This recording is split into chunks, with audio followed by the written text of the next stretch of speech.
हा ब्रिज आहे ना, हा जुना ब्रिज आहे आणि तो बाजूला नवीन कंस्ट्रक्शन चालू आहे. तिथून पण अजून ट्रेन चालू झालेली नाही.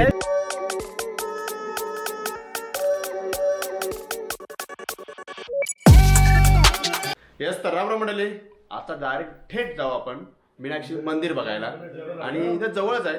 तुम्ही जर मदुराईमध्ये उतरलात तर जवळच म्हणजे 1 ते 2 किलोमीटरच्या अंतरावर आपला मीनाक्षी मंदिर आहे. तर थेट तिथं जाऊ. आम्ही रेडी पूर्ण झालोय आणि थेट ही आमची सगळी मंडळी पण रेडी झालीत. चला थेट जाऊ आपण. तर फक्त जवळच 1 किलोमीटरच्या अंतरावर, 1 किलोमीटर पण नाही, लगेच मंदिर दिसला. हॉटेलपासून लगेच जवळ आहे. आणि सध्या आपण मंदिराच्या बॅक साईडला आहे.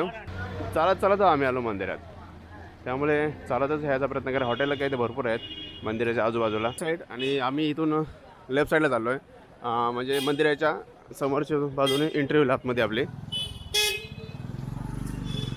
एक अण्णा भेटला आम्हाला, तो सांगते कुठून जायचं काय सांगता. थेट आपल्या बाजूला साईडला मंदिर. आणि इथून गाड्याने एंट्री नाही मोठ्या, हे असे काही बॅरिकेड लावले तरी पण आतमध्ये गाड्या दिसतात, त्या असतात त्यांच्या जवळच्या गाड्या. तर आपण आता मेन दरवाजाच्या बरोबर समोर आहोत आणि तिथून आपली एंट्री होणार आहे. आणि ही जी बाजू आहे, समोरची बाजू आहे नॉर्थ टॉवर. यस, उत्तर दिशेला आहे. उत्तर दिशेवरून आपला एंट्री होते. आणि ह्या मंदिराला 5 गेट आहेत.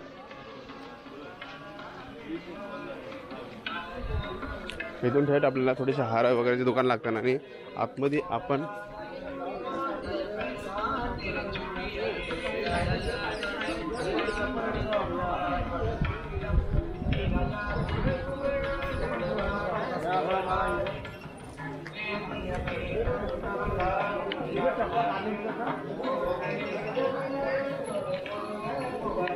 मला इथं चप्पल ठेवायची पण फ्री चप्पल स्टँड दिलेलं आहे. त्यांनी डायरेक्ट नाव लिहिलं आहे असा चप्पल ठेवायचे.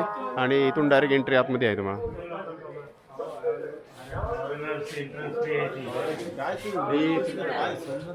बरोबर आम्हाला 4 तास गेलं दर्शनाला. सकाळी 7:30-8 वाजता मी दर्शनाच्या लाईनला आलो आणि 4 तास लागले. 8 वाजता त्यांची पूजा होती काहीतरी. मोबाईलचा 5 रुपये घेतात आणि बॅगचे तुमच्या कशी बॅग असेल तर त्याचे 2 रुपये असे टोटल पैसे घेतात. आणि आतमध्ये अजिबात तुम्हाला बॅग मोबाईल अजिबात आतमध्ये सोडत नाही. तर तुम्ही आणले असेल तर तुम्ही बाहेर ठेवावं लागतं आहे, त्यानुसार प्लॅनिंग करून या. आणि थेट आता आम्ही गेटच्या बाहेर आहोत.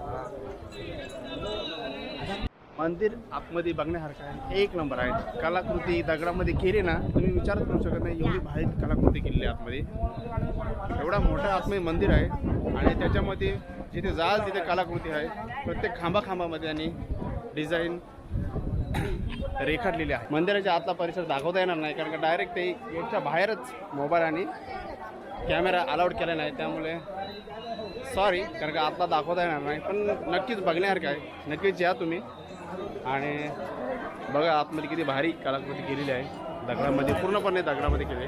ते मी थोडक्यात माहिती सांगतो. इथं एक राजा होता आणि त्याला मुलगा होत नव्हता, तर त्यांनी काय केलं, तपश्चर्या केली. तपश्चर्या करून झाल्यावर त्यांना पार्वती मातेचा त्यांना एक मुलगी म्हणून जन्म आली. आणि त्याच्यानंतर शंकर इथं आला आणि त्यांच्या दोघांचं लग्न आलं. तर अशा प्रकारे थोडक्यात स्टोरी आहे.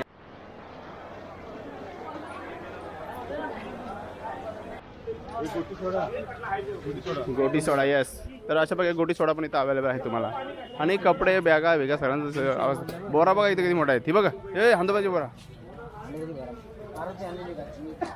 दादा रोटी बघा ना, बघा कशी फिरवर बघा.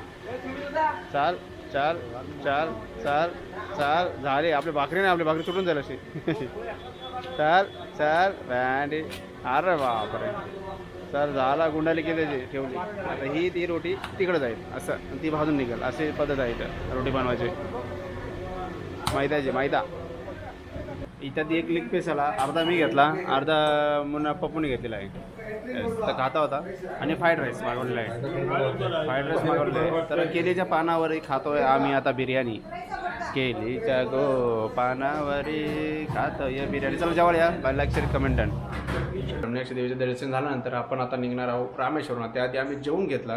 रामेश्वरम इथून बरोबर 175 किलोमीटर जवळजवळ आहे. तर इथे 175 किलोमीटर ते आणि परत तिथं धनुष्यकोटी आणि त्यानंतर कन्याकुमारी अशा एक आपण ट्रॅव्हल्सवाला बघितला आहे. आज रामेश्वरमला स्टे होणार आहे आपला. तर टोटल त्याने 20,000 रुपये डन केलं. धनुष्यकोटी, रामेश्वरम आणि कन्याकुमारी सोडायचं. ही अशी आपली आता ही ट्रॅव्हल्स आहे. आपल्याला सोडणार आहे डायरेक्ट रामेश्वरम. तिथं राहून उद्या सकाळी दर्शन घ्यायचं आपल्या थेट. तर हा मोबाईल नंबर आहे, डायरेक्ट कॉन्टॅक्ट करू शकता.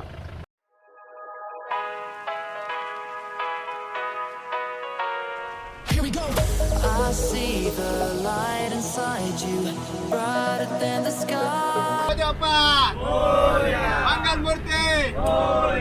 शिवाजी महाराज के जय भवानी. तर बराच प्रवास केल्यानंतर आपण फायनली आपण पांबन ब्रिजवर उतरलोय. तर हा ब्रिज आहे ना, हा जुना ब्रिज आहे आणि तो बाजूला नवीन कन्स्ट्रक्शन चालू आहे. तिथून पण अजून ट्रेन चालू झालेली नाही, एवढं लक्षात ठेवा. आणि हा ब्रिज आणि इथं सुंदर असं वातावरण. आणि तिकडं जर गेलात ना, त्या तिकडं लय लांब आहे रे. आणि इकडं लय थांबले, मागे थांबवली. तिथं काय तिथं तो ब्रिज आहे तो असा असं वर होतं, अप डाऊन होतं. त्यामुळे ह्या बोटी आहेत ना इकडचे तिकडं जातात. तो बघा त्या तिथं व्हाईट व्हाईट दिसत असं थोडासा, ते जाताना दाखवतो गाडीमधून मी. आणि सध्या आपण हा ब्रिज रामेश्वरम आणि तामिळनाडू या दोन्ही एकत्र करतो. ह्या साईडला बोटी घ्यायची, त्या साईडला ह्या अशा गाड्या येतात. तुम्हाला फोटोसाठी थोडासा इथं थांबून देतात, एक 5-10 मिनटं थांबायची थोडीशी शूट आहे. आणि इथं थांबून आता म्हणजे थोड्या थोड्या सनसेट होईल, इथं हा खाली डाऊन होईल. आणि ह्या अशा थोडी ट्रॅफिक लागतात, पण लोकांना थोडी मजा येतं फोटो काढण्यासाठी. बघा हे अशी ट्रॅफिक होते. आपण स्टार्टिंगलाच आपण इथं थांबलो आहे. आणि पाणी पण एक नंबर हिरवा गारगार आहे. 2 किलोमीटरचं अंतर आहे या ब्रिजचा.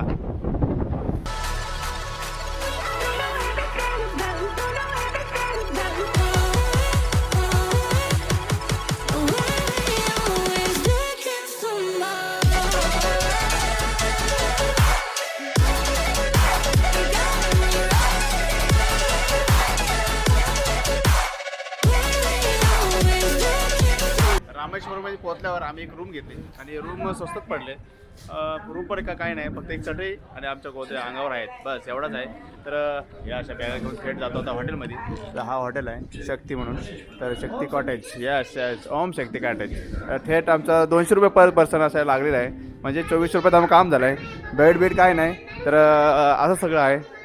खाली झोपायचा, चटईवर झोपायचा थेट. आणि वरती आपल्या गोंगऱ्या वगैरे अंगावर, कारण का 26 जानेवारी असल्यामुळे सर्व फुल आहे असल्यामुळे सगळे वांदे होतात रूमचे. सगळे जिथे जाऊ तिथं फुल. त्यामुळे फायनल आम्ही एक रूम केली. शेवटी ही पण जायची हातांना बाहेर झोपायला लागायचा. त्यासाठी थेट हे अशी आता ही आमची रूम. हॉल बाजूला बेडरूम आहे ना, बाथरूम, बस एवढाच. यस, तर अशी आमची रूम भेटलेली आहे. आवडलेलं लाईक करा. यस, तर बरोबर मंदिराच्या बाहेर आहे, रामेश्वरम मंदिराच्या बाहेर. आणि सकाळचे वाजलेत 4:30. आता इथून आम्ही चाललो आहे सगळं अग्नितीर्थामध्ये आंघोळ करायला. समुद्र बीचवरती आंघोळ करायचे, नंतर ही अशी लाईन लावावं लागेल. कुंडामध्ये आंघोळ करतात, तर अशी पद्धत आहे इथे. हे बघा, हे असं अग्नितीर्थ म्हणून आहे. आचार्य सद्गुरू स्वामी रामजी महाराज. तर आता तुम्हाला गेट आहे आणि इथं बीच आहे पूर्ण, इथं आंघोळ करायचे आणि मग तिकडं कुंडामध्ये आंघोळ करायचे. तर अशी प्रथा आहे. तर समुद्र खवलला आहे, इथं आंघोळ करायचं यासाठीच की जेव्हा रामाने रावणाला मारला त्यानंतर रामाने इथं आंघोळ केली आणि त्यानंतर ही प्रथा चालू झाली की या ठिकाणी आंघोळ करायची. ते बघा किती लोक आहेत, त्या साईडला भरपूर लोक आहेत.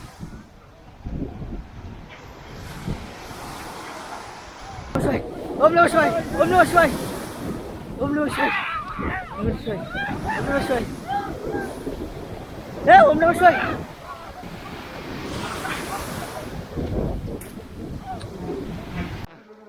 आता जस्ट आम्ही अग्नितीर्थामध्ये आंघोळ करून आलोय. आता पुढे जायचं आम्हाला कुंडामध्ये आंघोळ करायला.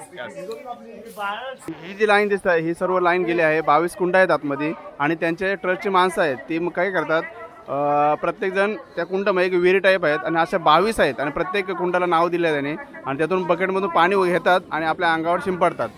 तर असा पूर्ण आतमध्ये हे इथं आंघोळ होते.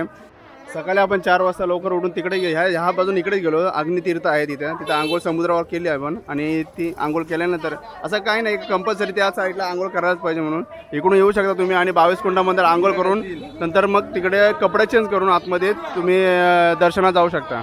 डबे दिसतात ह्या डब्यांमध्ये आतमध्ये जे 22 कुंड आहे आंघोळ करायला जातो त्यातमध्ये काय करतात प्रत्येकजण थोडं थोडं पाणी घेतं आणि घरी घेऊन जातात.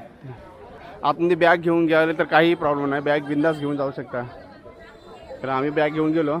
मोबाईल पण असा अलाउड आहेच बोलला तरी चालेल कारण का ते काढून तर देत नाही कुठे पण खिशात असेल तर काहीच अडवत नाही कोणाला, त्यामुळे मोबाईलचा काही इश्यू नाही आहे.